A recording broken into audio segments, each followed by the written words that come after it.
Assalomu alaykum va rahmatullohi va barakatuh. Akalar yaxshimisizlar, ahvollari yaxshimi?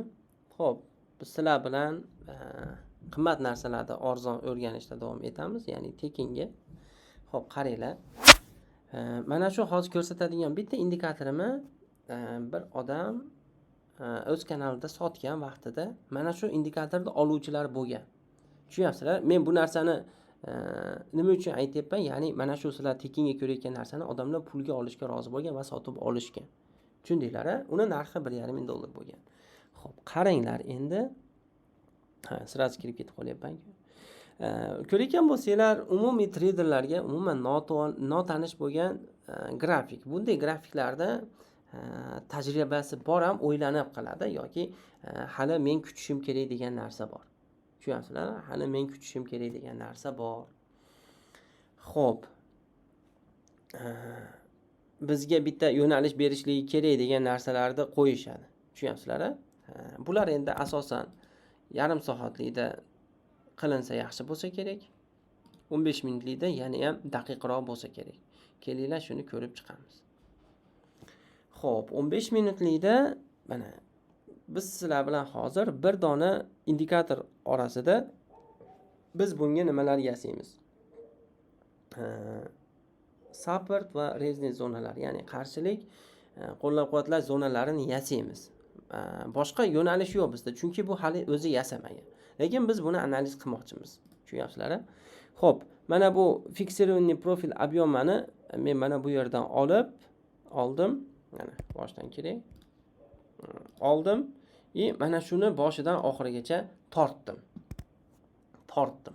Ko'rayotgan bo'lsanglar, narx birinchi bu yerdan chiqqan, bu yerda chiqqan, bu yerda yopilgan. Keyin mana shu zonada eng ko'p sotib olish bo'lganligini aytayapti. Mana bu объемga qarab sizlar shuni tushunsanglar bo'ladi. Xo'p, yana yurishlikda davom etdi.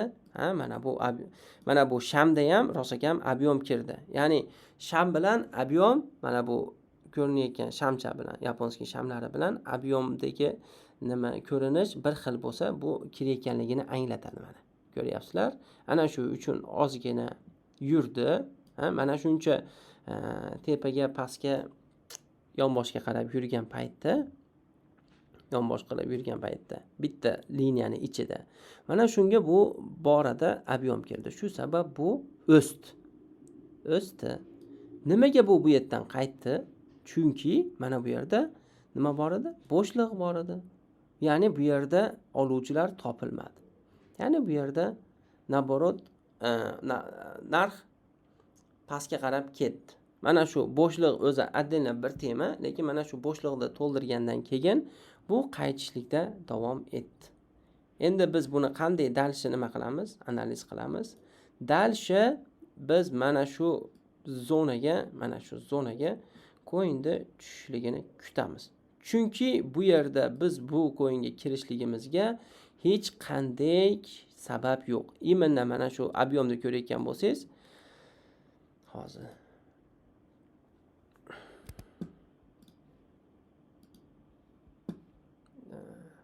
boshdan tortaman. Qaranglar. Imенно narx tushib ketish объемini ko'radigan bo'lsangiz, mana bu объем sotish объемi ko'rayotgan bo'lsanglar, sotish объемi. Chunki mana shu qarshilik bo'lganda, tushunyapsizlarmi? Keyin bu nimani to'ldirgan, ana shundan keyin sotildi. Tushuninglar-da, agarda объем pastda bo'lsa, bu oluvchilik, tepada bo'lsa, sotishlikni alomati bo'ladi. Keldik. Mana shuni orasida yuribmiz. Mana shu o'zi odamlar sotib olgan nima edi? Zonalar edi.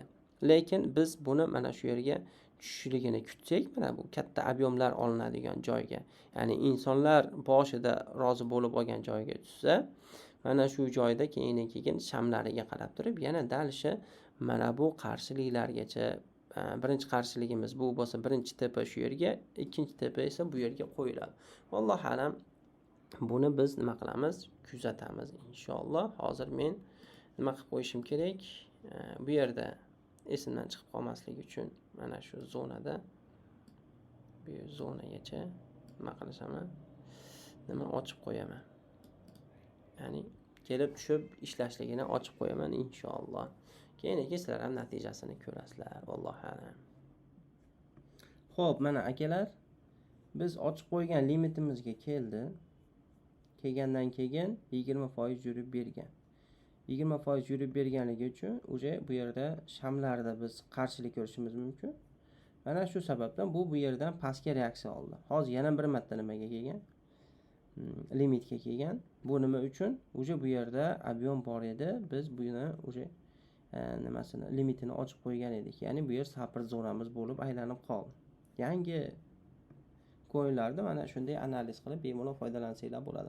Limitni olib 20% yurib bergan. To'g'ri, hech qanday nimasiz, to'siqsiz keyingi qarshilikgacha. Xo'p, bismillah akalar, yana holatini ko'ryapsizlar. Oxirgi joyi mana bu yer edi. Undan keyin yana o'sib berdi limitdan keyin.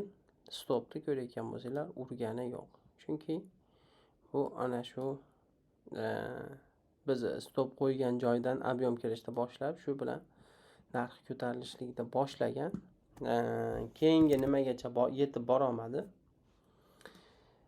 Biz qo'ygan take profitgacha. Sababi mana bu yerda ko'rayotgan bo'lsangiz, mana oldin mana bu yerda turuvdi u.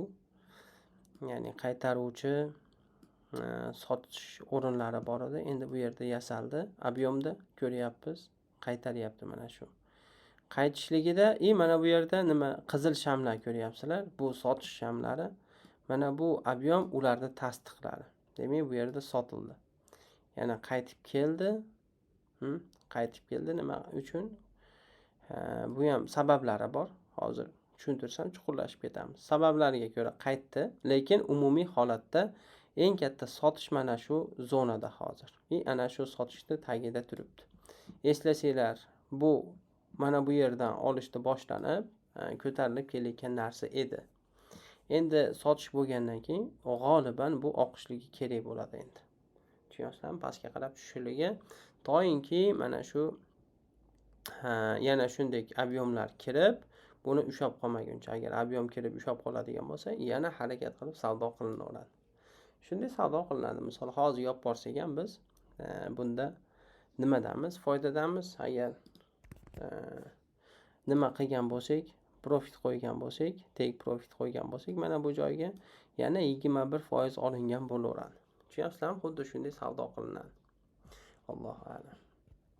Agarda shunaqa videolar sizlarga ko'proq qiziq bo'ladigan bo'lsa, обязательно mana shu nimada videoda ostida kommentariyada layklari bilan obuna bo'lishliklar bilan bildirib qo'yiladi menga.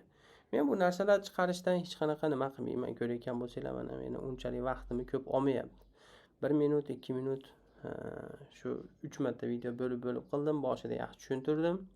Tushunarli bo'lgan bo'lsa ham, xatolari bo'lsa ham aytinglar. Mana misol ovozda yoki boshqa narsalarda hatto tushuntirilishdagi ba'zi narsalar hatto ya'ni ham osonroq qilib tushuntirishim mumkin bo'ladi. Shunaqa akalar, gaplashib, fikr almashib inshaalloh ketamiz. Bundan keyingisi nima bo'ladi? Bitcoin analiz qilishni o'rganamiz bundan keyin. Uni ham tayyorlab boryapman. Inshaalloh uni ham joylayman akalar. Assalomu alaykum va rahmatullohi va barakatuh.